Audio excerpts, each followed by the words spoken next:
What's up, everybody? We back with another message, another video. Thank you to all my new subscribers and future new subscribers. You know we do nothing here without God because everything is spiritually led by God over here. We cover the world from a spiritual and physical aspect to get the raw, real, and uncut answers. So anything you hear, anything you see in these end times, may you test the spirits, aka take the words and visuals back to prayer with God, as there are many Decepticons running around in these end times sent from the enemy, had a strong, close, and personal relationship with God. Good, great, and awesome. All right, everybody, February 10th, 2025, on a good old Monday word here from the Lord regarding the scripture 1 Samuel 28. Now, with this scripture, there's a lot of different viewpoints, even some confusion here, and that's going to get cleared up today. The Father gave me two pieces of revelation with this scripture. All right. And we're going to break everything down nice and clear for everybody so you can see in this story where God's hand kind of turned things around and he had his own dual purpose for both the medium and Saul. All right. So just going to show you exactly where things began to happen and where God gave me the revelation as I was reading. So 1 Samuel 28, 3-20. Saul consults a medium. Now Samuel had died, and all Israel had lamented for him and buried him in Ramah, in his own city.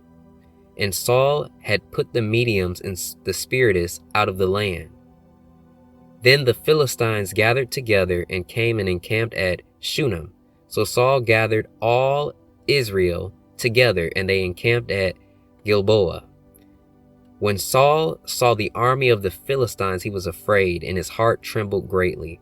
And when Saul inquired of the Lord did not answer him, either by dreams or by Urim or by the prophets.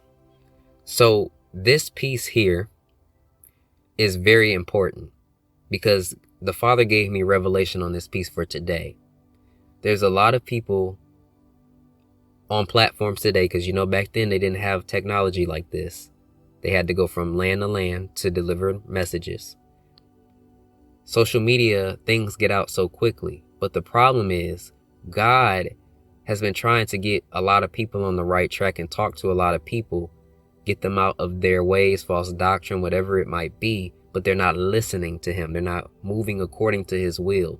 Sometimes it's as simple as just not moving according to the way he wants them to move or heal from things, right? So God is not going to continue to give deep revelation or give these direct words and, just deep pieces of wisdom if you aren't listening and walking by the will of God. So there's a lot of error going on and a lot of not hearing from God going on. So we got to be very, very, very careful. So that was the first piece of what he had given me. And don't take that as because you're trying to figure out your communication with God, that because you can't quite hear clearly or you're trying to learn and figure it out, that you aren't walking according to the will of God. That's not what is being said. Remember that Saul was warned by Samuel and knew that warning. He knew what God's will was, but he rejected it. So he was knowingly doing this. A lot of people are trying to figure it out. So please don't be led by the spirit of fear. All right. Hearing that phrase. So continuing forward with the second piece of the revelation God gave me, which helps clarify this story. Then Saul said to his servants, find me a woman who is a medium, that I may go to her and inquire of her. So a medium, somebody trying to conjure up the dead and form a communication with them. But really unclean spirits come out of this, right? Divination. And his servants said to him, in fact, there is a woman who is a medium at Endor. So Saul disguised himself and put on other clothes, and he went, and 2 men with him, and they came to the woman by night. And he said, please conduct a seance for me, and bring up for me the one I shall name to you. Then the woman said to him, look, you know what Saul has done, how he has cut off the mediums and the spiritists from the land.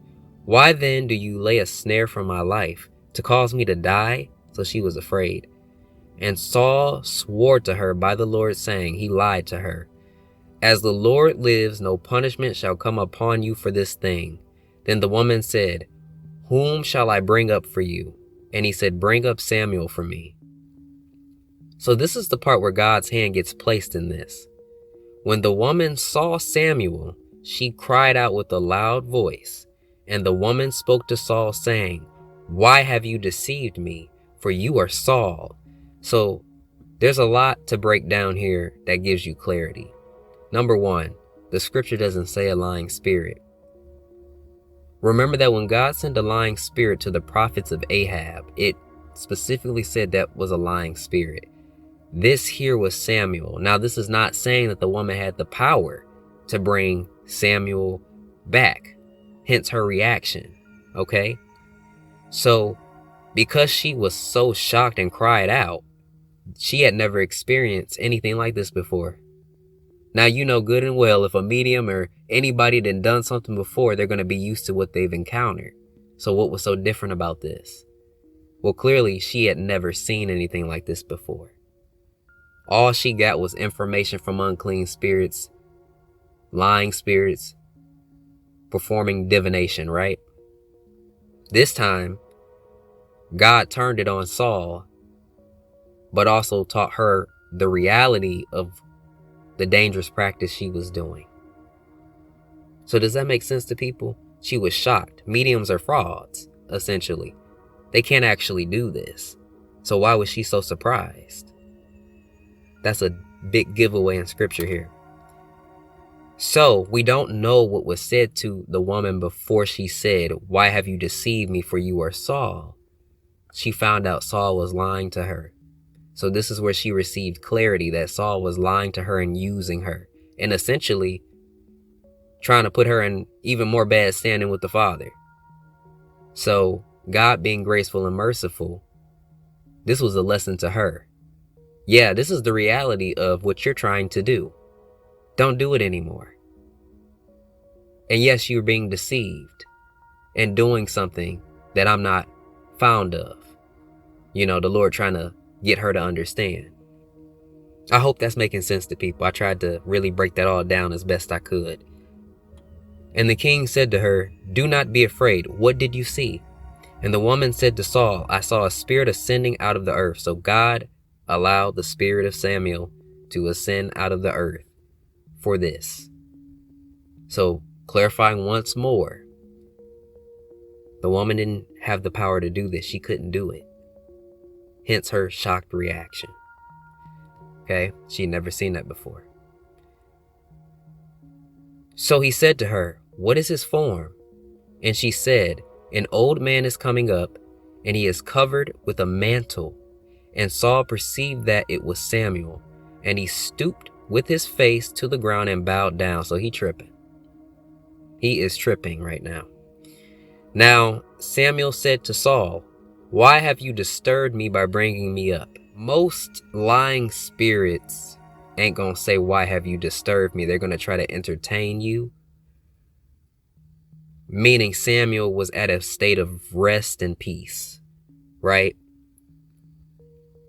And the scripture says it was Samuel, by the way, not a lying spirit.